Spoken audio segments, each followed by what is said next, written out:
how you prepare for a golf tournament? Well, I hit balls maybe 20 minutes, putt a little bit, smoke 4 or 5 cigarettes, drink 3 Diet Cokes, and go to the first tee. Some days I won't even go to the range. I want to see you. How are you, sir? It's the Daily Puck Drop, the DPD. What do you mean they don't want to see me? What do you mean? Well, I think maybe just listen to you. You've gone from the laundry room now to the garage. Yeah. We have the other shot of the pine trees, but then the camera wasn't all lined up. This isn't even much better. You can go back to the pine trees if you want. I can turn around if you'd like. You do whatever you want. Then you can't see me as well. And I'm so damn handsome that I know that a lot of people appreciate that. Yeah. I looked at the eyebrows today, though. What is it with people when they get older? When they get older, they just kind of let it go. I mean, some guys. You ever look at some guys and you're going like, Jesus Christ, man, you need a weed whacker up there. Do they not see themselves in the mirror? Now, I don't want to trim them too much, but I mean, do you trim your eyebrows? Well, my family makes me. My family gets on me about my eyebrows all the time. Yeah, hammers me about my eyebrows. Like, my God, like, what is wrong with you? And I've never really noticed it. I mean, do my eyebrows look thick to you?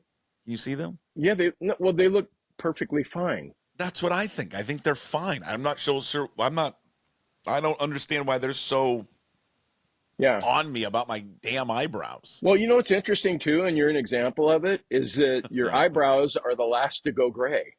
Because, like, look at your beard. You're getting gray in your beard, but you don't have any gray. Why is there no gray in your eyebrows? I don't know. Why is that? I don't know. My eyebrows are going white now, but it took a while. Well, Jim Moore is in the garage in Bend. It's brought to you by the Bend Garage. I'll turn it around. Well, go ahead. Turn around. Let me get through the sponsor. No, I'm in the Puck Sports Studios built by Limback Lumber. It's family-owned and serving the Northwest since 1930.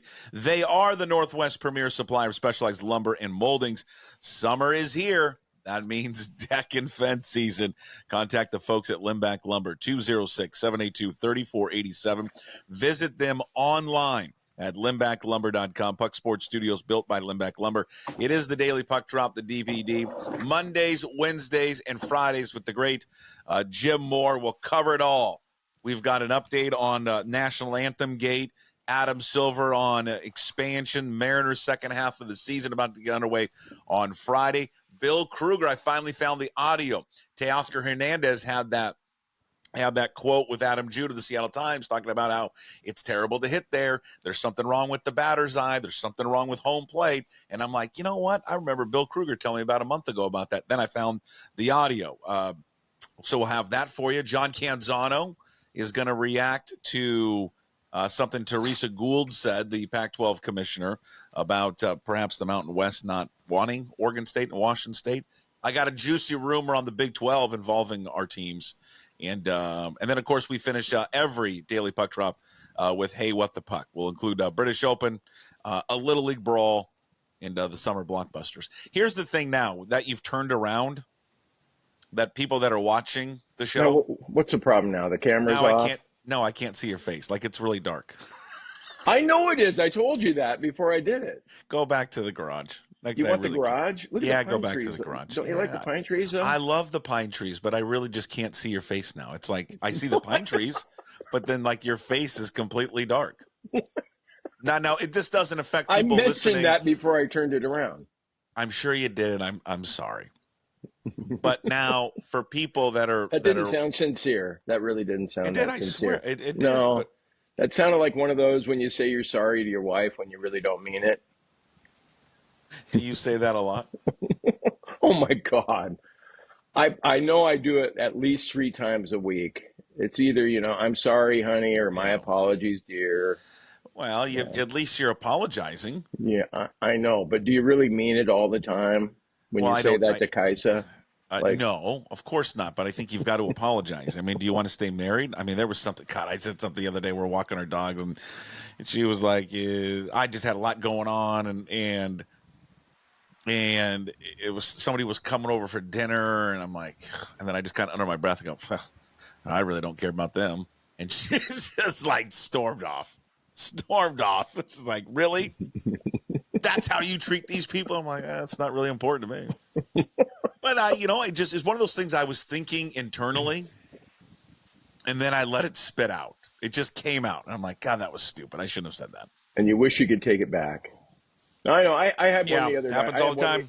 I had one the other night where I blew up, and driving back to Bend, it's like 1:00. We stop at the gas station. Wait, and is that when I was texting you and you wouldn't pick up the phone? Probably. But we started our day in Roach Harbor, and I'm trying to get back to Bend, Oregon in one day. And so it's 1 a.m. and we had to stop and get gas in Madras. Oh shit, my one of my AirPods just fell out. Well, go pick it up and put it in, sir. Yeah, well, hang on. No, I told you about these AirPods. They are. Do they fall out a lot? They're gonna fall out. Just be careful with those things. I can hear you with one. Anyway, so does it really bother you when you have a bunch of bugs on your windshield? I mean, I still just drive along, merrily along. It doesn't really bother me that much. But it bugs her, and I said, well, I'm driving, and you're the passenger. And she goes, I know, but it still bothers me. So we stop at the gas station. What did she want you to do? She wanted you to pull over, even though you didn't need gas, just to wipe the bugs off the windshield? No, but we were at the gas station. Oh. And so I went into the bathroom, I came out, and she was doing the windshield, and I thanked her for doing the windshield. Okay. But then I get in the car, and I'm expecting her to put the thing back and get in the car too. She doesn't. She starts, doing it on the grill too, and the headlights and everything. And I literally told myself, I go, Jim, don't say anything. Don't say anything. But you couldn't help yourself, could you? Don't say anything. And then she kept doing it, and I finally opened the door, and the alarm goes off, and I go, Jesus Christ, hon, it's 1:00. We've been in this car forever today. We have one more hour to go. Can we get going? And then she felt like I was talking to her like her dad, and I was like, get in the car. Way to go. I blew it. If I could have just held on for another 30 seconds. You couldn't do it though, because you couldn't bite your tongue. But now, when I get gas, if there's bugs on the windshield, I wipe them off. I mean, no, I know. I'm not sure what kind of heathen doesn't do that, sir. I know, but it just doesn't bother me. I mean, just like on the Ridgeline, I got a bunch of, broken glass. Do we still have the Ridgeline? Is she still operating? Yeah, God, maybe you can see it. It's back here. We got 6 cars here. Yeah. But you can't, the Ridgeline's in the background there. Anyway. Yeah. All right. So turn around. No one can see the Ridgeline. No one can see your face. I feel bad for the neighbor. Why do you feel bad for the neighbors? I feel bad for the neighbors because we got 6 cars here in the cul-de-sac right now. And so you're taking one of the kids' friends spaces? is here. Well, it just looks like a used car lot out there. Well, go apologize. Go bring some booze over to your neighbors and say sorry. Okay? All right? I had a neighbor come over the other night going, yeah, Jim, you got some poop in my yard from your dog. Can you come clean it up? I was not aware of that, so I want to be a good neighbor. Well, you're not aware because you let your dogs just run loose. So you don't know when they – come on, guy. Yeah, I do. Come on. Yeah, I'm going to get better. Okay, you got to get better. Yeah, well, okay, let me turn this around. I'll turn it around. Hey, you take your time here, all right? Yeah, you can see all the junk in the garage here. Look at all this. I don't see Sky over there. Yeah. What kind of junk do you have in the garage? I mean, it looks fine. It looks like you actually have a garage. Mikey's bed back there. It's where I'm doing stretching exercises. Is that where you make Mikey sleep when he comes? Do you make your son sleep in the garage? Is that a TV up in the corner? That is a TV in the corner. I guess the people we're renting from used to work out here. Maybe I don't know. Yeah. Okay. This is great. Okay. This is great for the viewer. They're just getting a shot of the garage and the roof of the garage and the garage door opener. Listener has no idea what's going on. For listener on the podcast and Apple and Spotify, you are missing out on a real treat. YouTube viewers, what do you want? It all. You want the ironing board back? No, I much prefer the outside. Hang on. I much prefer the outside. Sir, you take your time. We're on, just like on the radio show. We're just on your time, not on my time at all. I mean, I'd like to get to the Bill Kruger comments whenever you're ready. Yeah, there we go. The ironing board. There. You know what? This show, your studio will be. Yeah, I saw it. Your studio will be brought to you by the ironing board. All right, so you mocked the other day on the Teoscar Hernandez story where he was like, something's wrong with something is wrong with the batter's box and the batter's eye at T-Mobile, that he's never comfortable hitting them. Something's wrong with it. Well, didn't you initially think the same thing though? Like he's making excuses for why he didn't perform here? No, because right when he said it, when I read it from Jude, I remember Bill Kruger mentioning this it was like a month ago. Now it took me forever to find it. I had to go through like 6 different episodes to finally find it, because it was a small little nugget that he had in there earlier in this. Well, they've been struggling all season long, but it was earlier in the season when we talked about this. This was actually back, I think, the last week of May. But here's Bill Kruger. I want to make sure I got the right one, saying exactly on this show exactly what Teoscar Hernandez said to Adam Jude. If you look at center field and you're building a 4-baseball park, Jason, the center field backdrop, the center field batting eye should be aligned with home plate. It is not. It is at an obtuse angle. In other words, the batting eye is facing the third base dugout. That's where it's angled.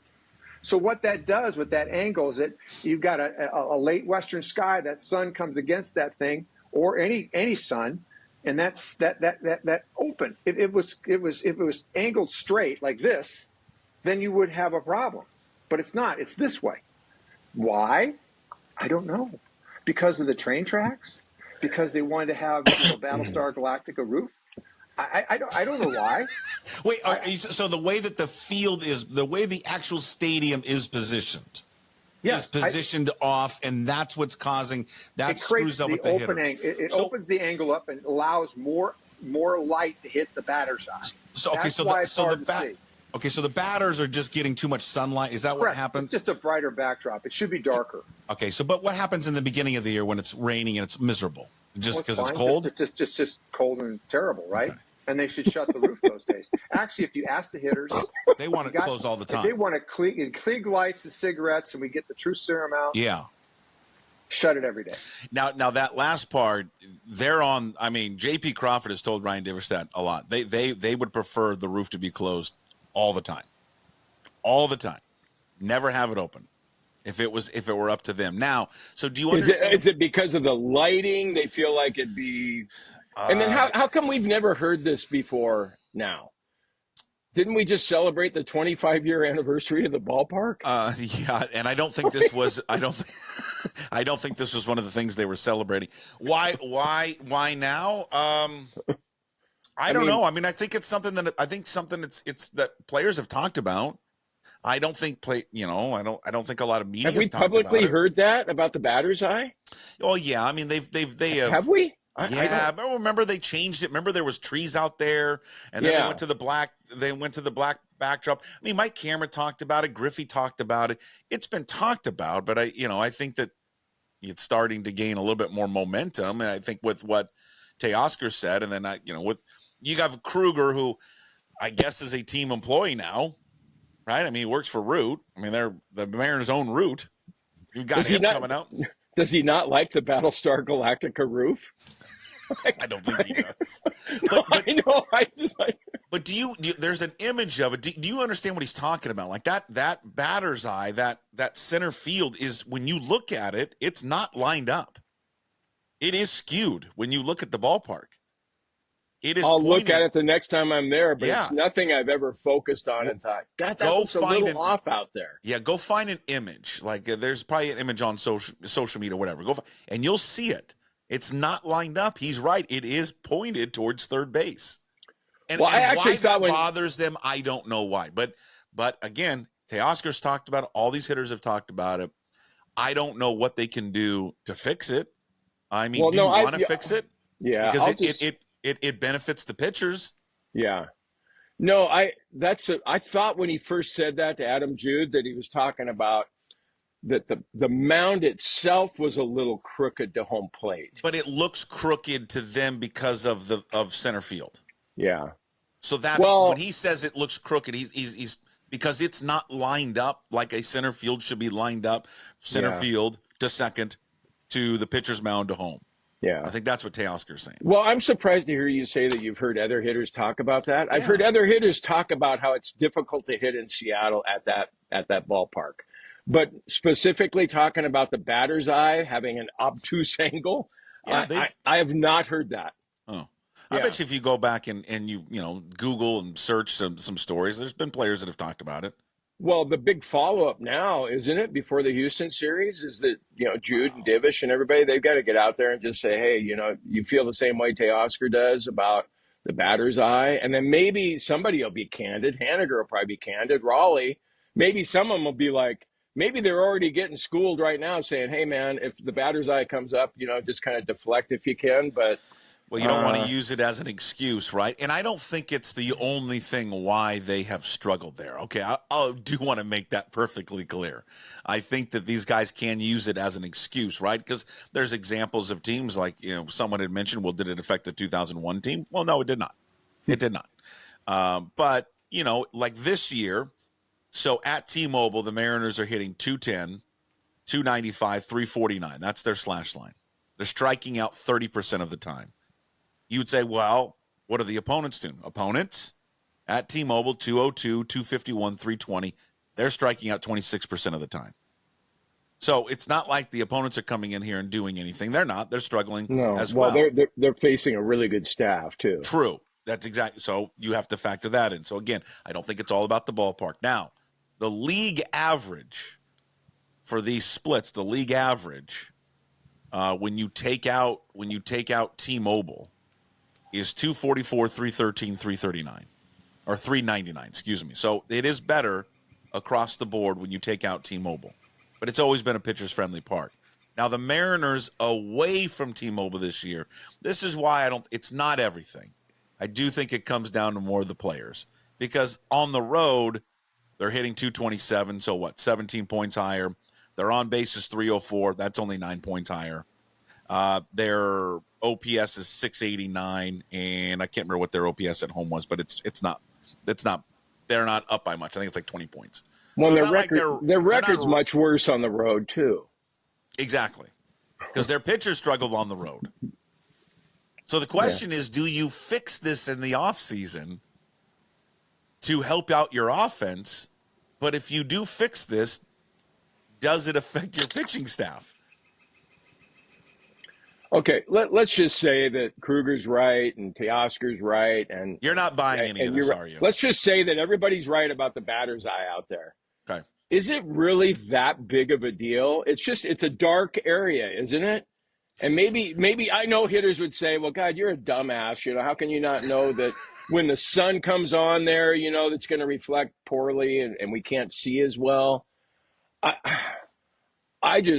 I'm with you, though. If I'm a player and I'm asked about it, I'm just going to say, yeah, you know what? I think the hitter's eye or the batter's eye is a little off, but we should still be – the other teams are dealing with it. We should be used to it by now, whatever. It's more about the talent level of this team, isn't it, than it is anything to do with – we've heard Marine Layer forever, and I've heard the roof being closed helping forever, but this is a first for me to hear about the batter's eye. Well, there has been there seems to always be some excuse, right? Well, and I thought Teoscar before he came here, I thought he had good numbers at T-Mobile. And small sample size playing in Toronto. But he might have. He did not have good numbers when he was here. His splits were drastic, home and away. Even the Teoscar last year, we would take him this year right now, though, wouldn't we? But not no. His numbers last year we would take this year. His numbers this year, of course, we'd take them. I'd take him, of course. Oh, yeah. His numbers last year, yeah. Oh, yeah. For sure.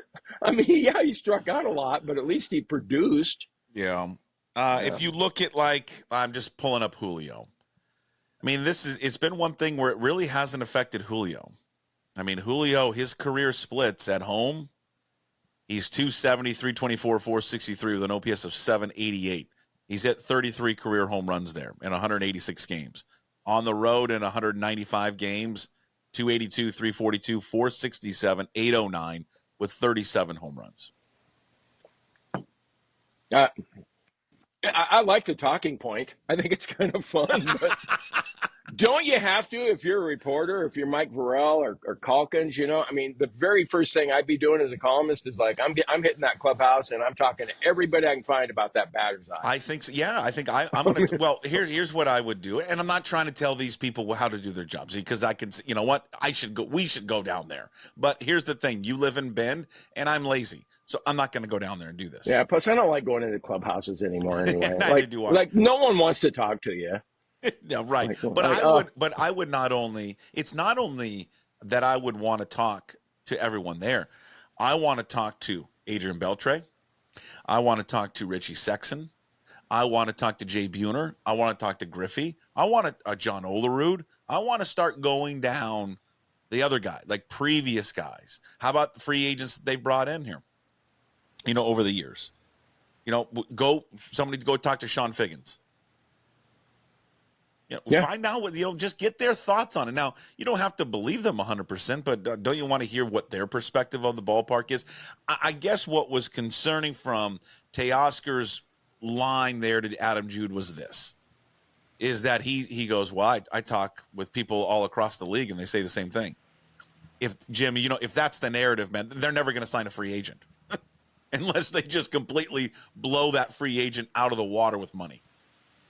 They're just never going to get anyone. If that's the narrative going around the league, that no one can hit there, then why would a hitter ever sign here? Ever? Well, yeah, so you got that, you've got the travel, and I want to dismiss the travel, but you can't. I mean, it's to hell and gone to get to Seattle for all these guys. I mean, if you play a team in the Midwest, I mean, your road trips are so much shorter. And then you also have a team, the perception is, rightly so, that they're not going to spend or do enough to get you over the hump to win a World Series. So why would I go there? I'm not going to go there. But you mentioned John Olerud. Don't you think if there wasn't a batter's eye anywhere, at any ballpark anywhere, if you had like the rolling ocean in the background or whatever you want to have back there, don't you think Olerud would have hit? Yeah, I do. I do. He would have hit. Yeah, I mean, he almost hit 400 one season.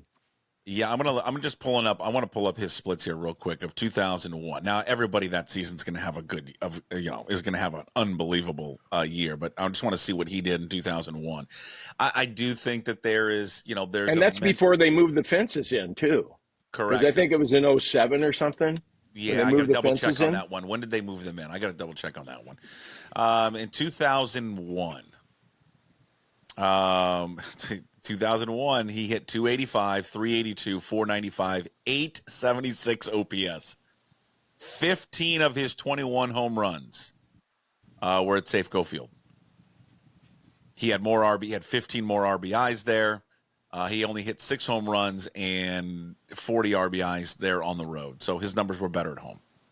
I think some of it has to do with I think a lot of it has to do with the player, and I think some of these players can use it as an excuse. I think it gets in their head, and then they probably think something is wrong and off, and then they can't get out of their own head, right? Mm-hmm. Like a golfer, when you start having a negative thought, you just can't get it out of your head. I think some of these guys have that.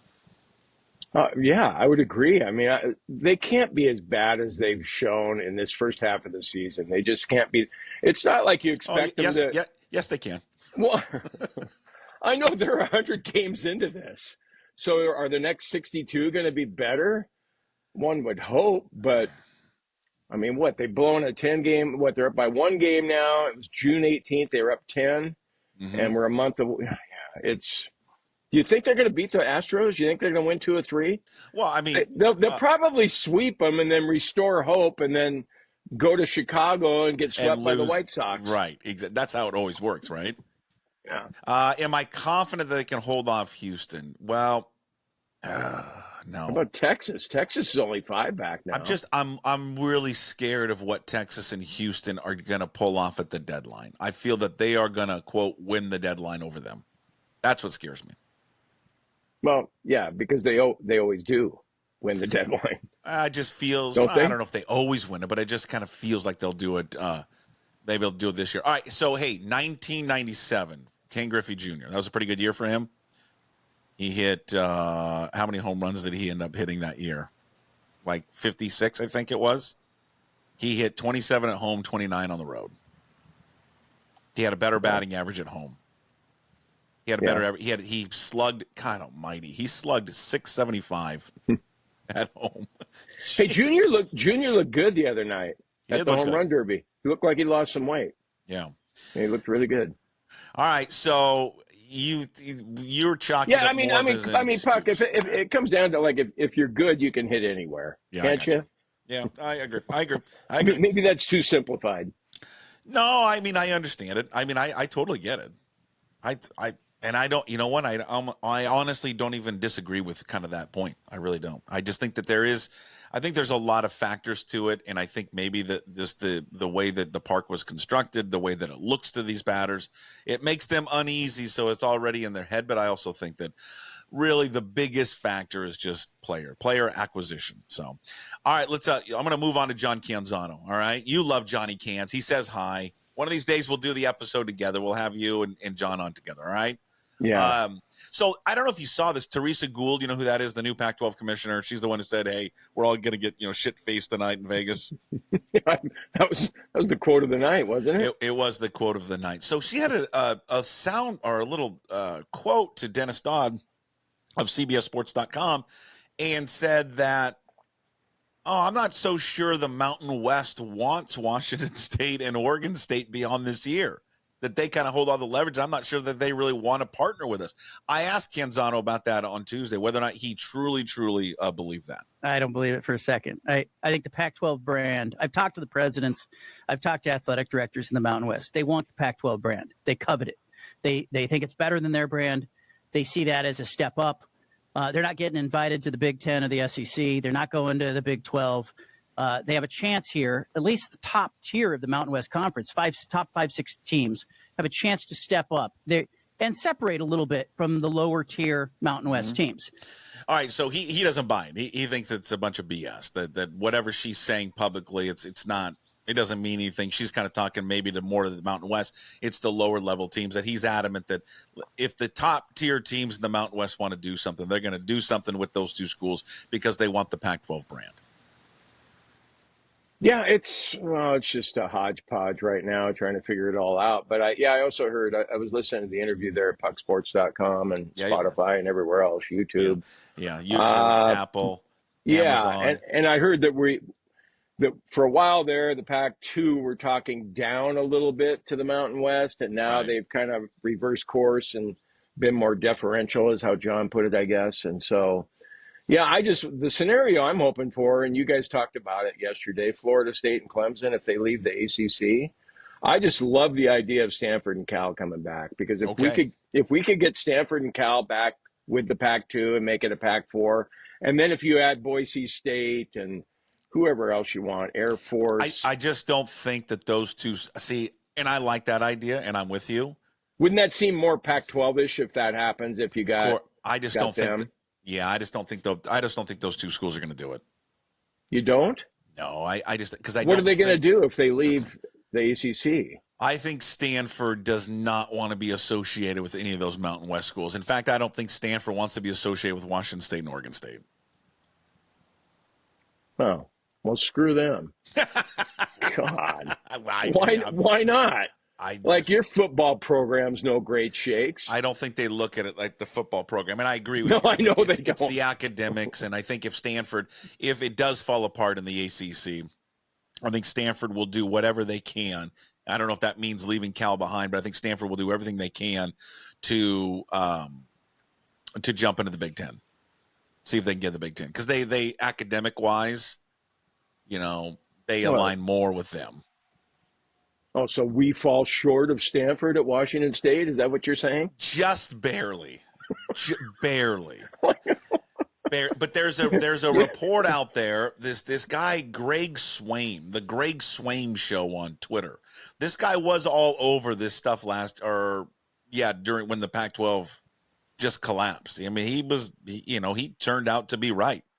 I mean, he predicted it all that, hey, man, the Big 12 is going to raid these teams and the Pac-12 is going to suffer. And he turned out to be right. He said yesterday on Twitter, because the Big 12 is trying to get Florida State and Clemson, right, with that ACC kind of crumbling, or those two schools are trying to get out. I mean, they're trying to go to the Big 10, trying to go to the SEC. Now, both those conferences can't really say anything right now because they can't be perceived as poaching them as of now. But he said if the Big 12 can't get them, can't get those two schools, that maybe they go someplace else or they stay in the ACC, what have you, that he thinks that the Big 12 will turn their attention to Oregon State and Washington State. You take that? You take a Big 12 West, be us again, Arizona State, BYU, Utah, Colorado. We didn't need to find two more teams to kind of join us. I don't know who you'd want. You want the Houston Cougars? You want Iowa State? I think I'd want Iowa State to be in the Big 12 West. But with that, I mean, it's not perfect. I would crawl on my hands and knees for that. Yes, I think everybody would, because at least it gives you some stability. Yeah. Yeah. And basketball would be terrific, too. Yeah. Yeah, the whole thing. Yeah, if we can get in the Big 12. I saw Greg Woods, the spokesman, when he talked to Teresa Gold, that the plan is to hopefully be settled into a conference by July of next year. Yeah.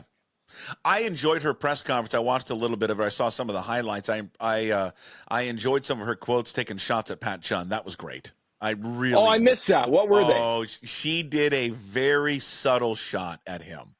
I'll pull it up exactly, and I'll paraphrase for you. But she did a real subtle shot of like, hey, Pat had his way of doing things, and it worked for Pat, right? It worked for Pat. But I'm a people person, and I like to communicate with people, and I like to be personable, and I like to listen to people. I mean, she was taking a shot at him left and right, basically about being not a good communicator, not working well with people, kind of an asshat. Yeah. Well, no kind of about it. You don't make that move that he made. Yeah. I mean, he knew that, but he did it anyway. Like, is he the most awful Cougar of all time? Is he the most awful Cougar of all time? Wow. I guess I never even really thought about that. I think so. I don't know how you top that. Especially with the situation that we're in, all the uncertainty. How about helping us navigate our way through this? And then he bails. Here's what she said. She said about her personality and leadership style compared to Pat Chun. She said it will be different. She said, quote, Pat did a lot of amazing things when he was here at Washington State. But I would say from a personality standpoint, or maybe just a leadership standpoint, I think there are some differences. Hold on. He said, I'm very people oriented. I would say I'm very relationship driven. It's very important to me. Relationships that are real and not beating around the bush. That's not to say that's how Pat was. It's just more about who I am. No, I think that's exactly what you're saying, Ann. He's all those things. He was none of those things, and you are. This is who you are. So I appreciated that yesterday from Ann McCoy, very much so. Yeah, well, hopefully she can. I'm fired up about her. I'm hoping that she can get us back into a major conference, and we can be on our way. But no, I love your Big 12 idea, though. Yeah. Well, it's great. Follow him on Twitter. I think it's just search Greg Swaim, SWAIM show, Greg Swaim show. Okay, where's he out of? Where's he out of? You know what? I don't even know. But But didn't we dismiss him initially, and then probably after a while we were like going, God, this guy knows his stuff. He's got 101,000 followers, so I'm gonna believe whatever he says. But Softy has 100,000 followers too. Do you believe everything he says? Yeah, but I think he pays for most of those. You can follow him on Twitter. Of bots. At G Swaim, SWAIM, G Swaim. So okay. I don't know. All right, I'll follow him. Yeah, follow him. He just thinks that if they can't land Clemson and Florida State, I'll read you his exact quote if you'd like. He goes, breaking, Wazoo and Beaver fans do have a great shot to get back into a power conference. If none of the ACC teams are able to get out, then the Big 12 invites the pair. So okay. No, I like that. Yeah, Big 12 West. Those schools that you told me about, I'd be all on board for that. Yeah, we got to beat back up on Colorado. It'd be great. Yeah, we can beat up on Arizona in basketball again. We can beat up in Arizona basketball away again. Hey, real quick, 50 days away from the start of the NFL season. How fired up are you? You are, people don't know this, the chapter president down in Bend for the 12s fan club. So where do you guys meet up on Sundays to watch the game? Cascade West. Yeah, we'll be at Cascade West. Do you guys all dress up? They pour a hell of a drink there. Have you been to Cascade West? No, I don't think. Maybe I don't recall it. Yeah, I had a Jack Daniels on the rocks the other night. She filled it right to the brim, and I looked at her and I go, "Thanks for the good pour." And she goes, "It's Cascade West. What'd you expect?" So I mean, that should be. So when you come down here again, we'll go there, and it's just an old school dive bar, log cabin looking place. That's got to be on a T-shirt. Yeah. Hey, that's a hell of a pour. ... Yeah. Well, so it's Cascade West. We'll have meetings. Yeah, a bunch of 12. You know how big a 12 I am. You love the 12s. Oh my God, you've been a 12s. You've been a 12s fan forever. You love the C. Hugs. And from the very first day that Dave Pearson gave me shit, I jumped on board. I was like, God, I love him as the PR director. He's like my favorite. He says I probably can't rip him though now, can I? Because I heard that you're going to try and go out to training camp and do some interviews. You can do whatever you want. The damn AirPod just fell out again. That's okay. I'm not. Are you going to go out there? Are you going to have a Puck Sports thing there? Maybe. I don't know. We'll see. You should do that. Seems like a lot of work. No, but that'd be good. I mean, you're trying to get this off the ground. That'd be good exposure. Trying to build my brand. Yeah, you are. That's what you're doing. So I hate when people say that. I'm trying to build my brand. All right, we got to wrap up the daily puck drop. Why? Because I've got to take Owen to baseball camp, and now it's right. Wait, I thought you said I thought you were taking him out of baseball this summer. No, and then he wanted to do No, I didn't say I'm taking. I mean, he's just not doing. You felt like he needed a break. Yeah, like summer ball, but now he's doing a camp. Well, this camp is like, we need him to do something during the day. I'm like, I want to go to baseball camp. It's a hell of a deal. The Boys and Girls Club for a week, 1 week camp that goes from 9:30 to 3 o'clock. And he can stay longer if he wants to, right? Mm-hmm. He can actually stay till 6 if he wants. You know how much it costs? This is unbelievable. The greatest deal in the world. $100. For the whole week? For the whole week. So like $20 a day for 6 hours? Yes. Like, what? Okay. There we go. So wouldn't you rather spend $4,000 and have him be on a summer team? He's already on one, but they take a break. Yeah, I would rather. Yeah. That's why I get this. This is why this website and this whole thing needs to work. All right, we got to wrap it up. Daily Puck Drop with Hey What the Puck, which is our brand new sponsor. Brought to you by Restoration One of North Seattle, your restoration company that gets things back to normal. Avoid the stress of water, fire, and mold damage with Restoration One's property restoration services, locally owned and operated. Big shout out to Trent, the owner. And I was guilted into mentioning the other guy, Derek. Yesterday, I saw them. They were celebrating a birthday. Happy birthday to Trent. But Derek said, "Will you please mention me? My feelings are starting to get hurt. That I do never get mentioned in this." And Trent takes all of the credit. And he said to me privately, "Listen, I'm the one who does all the work. He does nothing." All right? So make him your first call when damage happens at your residential or commercial property when it goes wrong. So call him at 206-817-8917, 206-817-8917, or visit them at restoration1.com, the North Seattle franchise. All right, real quickly, British Open. I can't call it that. It just drives me nuts. The Open Championship. Why does it drive you nuts? Because we've always called it the British Open for years. I just think the Open Championship sounds better. Well, I know that they want to call it that over there. Yeah, well, okay. But like my kids the other day, they were like, Mikey was like, "Well, what's the Open, Dad? Like, what kind of Open is it?" I had to explain him. All right, the British Open. It's back. The golf pool is back. Go to the website, pucksports.com. Fill out. Get 5 golfers to choose from right there. It's just based on the earnings of the week. Sign up. We got a first place prize, $150 to John Howie Steak. Second place is $50 to Zeke's Pizza. Thank you, Dan Black. And third place is $25 to Georgetown Brewery. Thank you to Roger, Manny, and Matt for that. Who do you like this week, huh? Who are you putting your money on? I'm crossing my fingers and my toes and everything else for Tyrrell Hatton. I believe that Tyrrell Hatton is not only going to win, he's going to win by 3 shots. Ooh. And he might break a club at some point. I'm going to go with Aubert. Are you? Yeah. Why? I don't know. He's been playing great this year. I just got a good feeling about him. Yeah, there was some questions about his knee, but he seems to be playing pretty well. I didn't know about that knee. Hold on. Let me mark that down. My second option is someone probably off the radar guy, Scotty Scheffler. So we'll see. Yeah. Oh, yeah. That's pretty good option. Pretty good option. All right. So go sign up there at pucksports.com. The British Open golf pool is back. Got to do it before 8 o'clock tonight because it gets underway at 10 o'clock our time. All right. So do it tonight at 8 o'clock. Did you see the national anthem gal? She said that she was shit-faced. She was drunk during the national anthem, and she has checked herself into rehab. Do you buy the story? Yes. Like, why would she make that up? I don't know, because she felt more than just drunk to me, though. Well, okay. She felt like maybe a little oxy. I'm just saying. Yeah, I don't know about that, but I like that she said, I'm not going to bullshit y'all. You know, basically admitting she had a drinking problem, that she drank too much. I think you're probably right, though. She was probably nervous beforehand. Oh, yeah. And had a couple of pops. Hammered the drinks, of course. Yeah.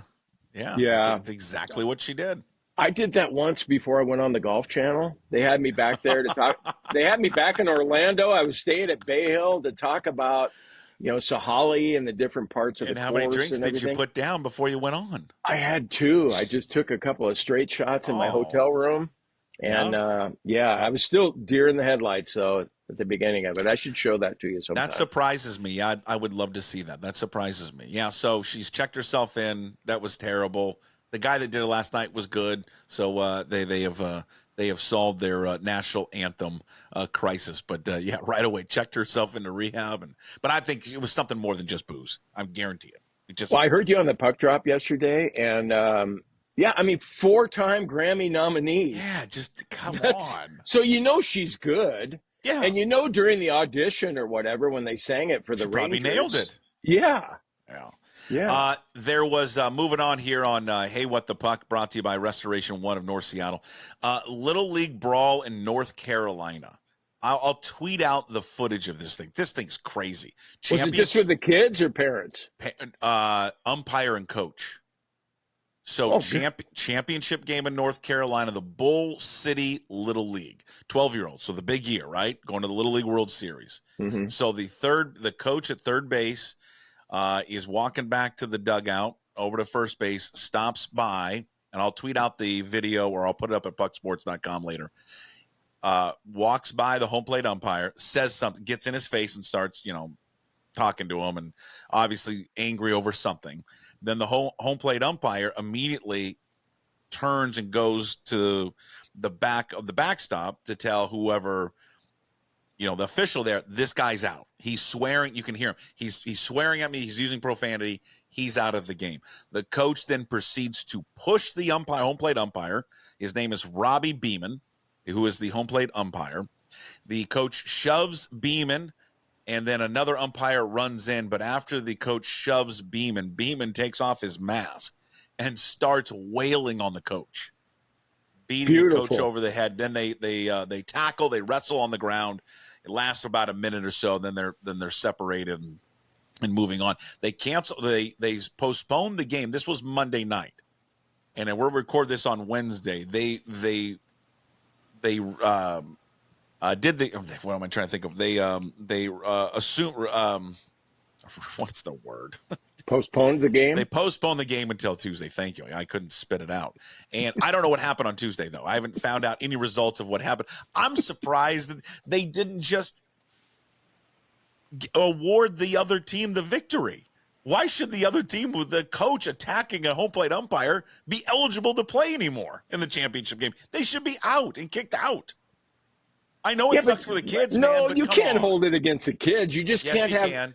Yes, you can't have that coach involved in the next game. He can't be anywhere there. He can't be there. You can't. I wouldn't do it because of the kids. The kids didn't do anything. I know they didn't do anything, but they should learn a lesson that, hey, I don't know. I mean, adults in that audience and the fans and the parents, they shouldn't be rewarded with the win after their coaches act like that. So do you think the umpire gets admonished at all by the umpire association? Or do you think umpires everywhere are going like, yeah, baby, right on? I think umpires everywhere are going to celebrate what he did, but probably what he did was wrong. Once he pushed him, he should have just walked away and not taken off his mask and started beating the guy over the head. But I just think that he probably had enough of the guy, like a lot of these umpires do. They have enough of just taking shit from these people, these coaches. So if you were scoring the fight, did the umpire win? Yes, because he landed a lot of the mask on top of the guy's head. But what you don't see is once they go to the ground, you don't see who won. But I think based on the hits of the mask to the head, I would say Robbie Beeman wins the fight. Wait, he took his mask and just slammed it on his head? Yeah, I'll tweet it out later. Took off his mask and is slamming the coach's head. It's unbelievable. Oh. Hey, that's one of the rare fights where parents weren't involved. Yeah, no parents. You can hear the parents in the background. That's not right. That was not right. Somebody stop it. Good Lord. I would have been like Undercover Brother, just getting some popcorn and just popping it in and watching. Hey, next time you visit, voicemails are open. We've received a few voicemails. We have a new character. So we'll play the best ones on Friday. But voicemails are open. The voicemail line is open. Pucksports.com, upper right-hand corner, you see it. The phone number is 425-577-7272. Voicemails are open. We'll play the best ones with Jim on Friday. And hopefully we got to hear from Pete Carroll again, don't we? Like, what's Pete doing? I don't know what Pete's doing. I think he hasn't done anything.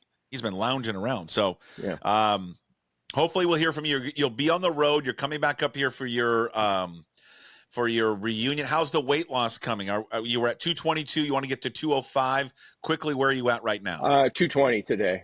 Oh, so you've lost 2 pounds. Good. Yeah. So you think you'll make the other 15 by Saturday? I think I'll make 5. Yeah. 5. Oh, so you'll lose 5 more pounds? Oh, that's good. 7 pounds in a week's not bad. Yeah, 215. Yeah, I think, I had 10,000 steps yesterday, played 9 holes, walked the course. Shot 43, not great. Nice. But I'll take a 43. It's great. Yeah, it was okay. Ouija Creek, you've been there? Yeah, played it many times. Great course. Yeah, it's nice. All right, what is your busy day? More golf today here on a Wednesday? I'm getting a haircut, okay, pedicure, and then I'm going to Verizon here in Bend to make sure my little jetpack is good to go. Okay. So that everything will be seamless on Friday. You know that it won't be seamless, though. It won't. I frustrate you every single time. No, you're There'll not. be something wrong with the camera angle or whatever. Well, Jim's going to be driving up, so he's going to pull off to the side of the road and do the show. What could possibly go wrong? All right, Jim Moore. Look at the audience. See the audience I have here? Yeah. All I'm seeing is a video of your keys, your wallet. Oh, how about that? Oh, yeah, and your barbells. Yeah, there's the Black Lab. Yeah, no, right there. There's Sky. There's Sky. River right there. There's River. Okay. I got you. All right. We'll talk to you on Friday, sir. Okay. Take care, Puck. There's another edition of the Daily Puck Drop with Jim Moore. Again, Monday, Wednesdays, and Fridays. Again, voicemails back there on Fridays. Jim from the Bend Garage, me from the Puck Sports Studios, which, of course, is built by Limback Lumber. Daily Puck Drop every single day. We release it at 10 a.m. on YouTube, Apple, Spotify, wherever you find your podcast. And, of course, here at pucksports.com. We'll talk to you later. As always, we promise to be better. No shirt, no shoes, no ties. Would anybody like to smoke some pot? Yeah. I was born to love you. I was born to lick your face. I was born to rub you. But you were born to rub me first. What do you need my address for? We'd like to send out a mailer. Mother of mercy, I don't speak Japanese!